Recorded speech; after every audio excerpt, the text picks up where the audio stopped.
дорожных картах большое внимание уделяется вопросам энергетики. Мне кажется, мы многое сделали за предыдущие годы, но реформа энергетики, наверное, одна из самых сложных. Поэтому мы там тоже делаем упор на установку приборов учета, на развитие экономически обоснованных условий и реализации электроэнергии, и собираемости платежей за электроэнергию. А главное, что это с одной стороны, а главное, с другой стороны, задача, чтобы уйти от веерных отключений, чтобы действительно минимизировать вот эти вот негативные последствия энергодефицита, и особенно, чтобы социально незащищенные слои населения и социальные объекты, но они и не знали бы, что такое веерное отключение. Да, а уже там постепенно мы будем и по остальным категориям энергопользователей, наверное, уходить постепенно, но уверенно уходить от этой истории и сделать так, чтобы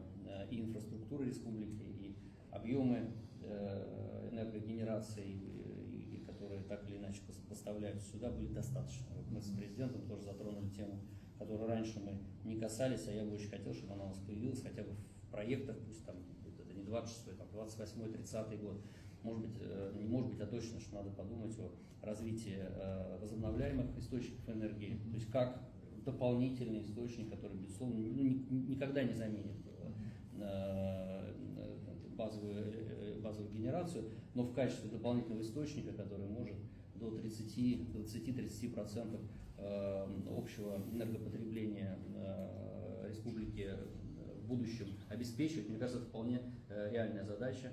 Вот, и я думаю, нам надо подумать с вами вместе, как, может быть, сначала пилотным проектом каким-то, да, посмотреть, как это работает, как это сопрягается с классическими энергопоставками, вот, и постепенно вот эту культуру возобновляемой генерации в республике внедрять.